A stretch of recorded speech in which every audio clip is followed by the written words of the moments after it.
On a déjà envie de manger léger. Christelle Baesrero, bonjour. Bonjour. Je crois que vous avez préparé un menu fraîcheur, des fois que ça ferait venir le soleil. Alors on commence par quoi, une tomate mozza, une tomate feta, une tomate. Voilà, en fait, j'ai décidé de tester un peu vos connaissances. Si vous avez bien écouté les chroniques nutrition, vous devriez être capable d'avoir un sans faute. Oh là là. On commence. Première question. Concentrez-vous, les amis, parce que j'ai senti un petit peu mou ce matin. Alors, vrai ou faux? Il y a du sucre dans il y a plus de sucre dans la pastèque que dans le melon. Non, Faux.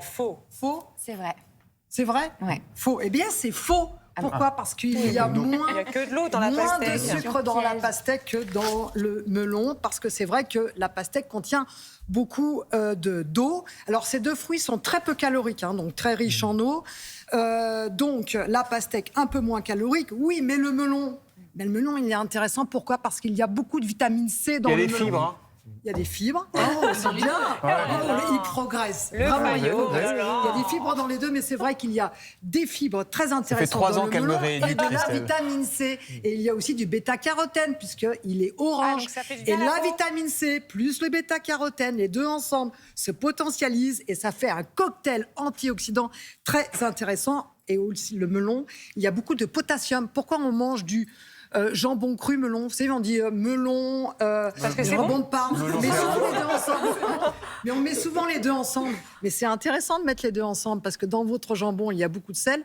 Et dans votre melon, il y a l'antidote au sel qui permet de limiter les effets délétères du sel sur Le l'organisme. melon au Porto, c'est bon aussi. Oui, c'est ça, oui, bien sûr. Vous faites un petit trou dans le melon Ah oui, et vous faites... exactement. Voilà. Et bon, la pastèque, c'est très intéressant aussi parce qu'il y a du lycopène. Et le lycopène, c'est cette couleur orange. Pour vous, messieurs, lycopène, c'est la prostate. Parce que le lycopène se met dans la prostate. Donc, bref, les deux sont Bon, intéressants. ça c'est faites des tranché. mélanges. Ça c'est Ça, tranché. c'est tranché. Voilà. Moi, ça m'intéressait Allez. quand même, le tomate mozza ou tomate feta. Parce que je suis plus tomate mozza, en fait. Alors, la question, vrai ou faux, la mozzarella est plus calorique que la feta? Oui, bah oui.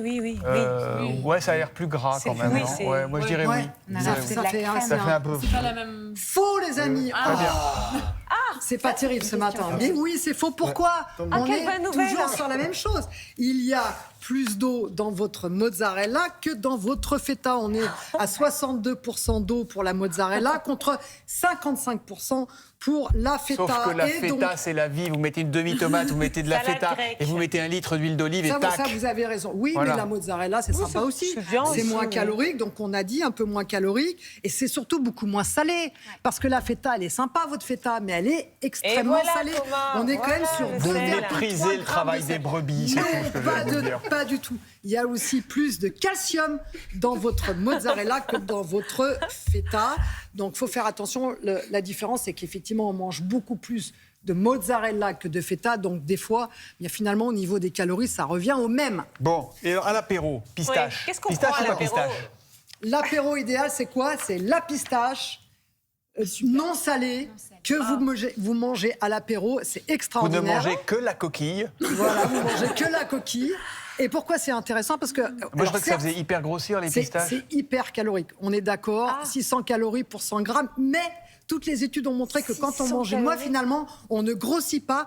Ça permet de contrôler son poids et surtout, ça permet de limiter la graisse abdominale. Pourquoi? Parce que ça évite les pics de glycémie. Vous savez, c'est toujours la même chanson.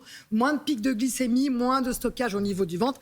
Et pourquoi j'ai choisi la pistache en été pour le grignotage de l'apéro? Parce que dans la pistache, il y a 2 pigments, lutéine et xéaxanthine.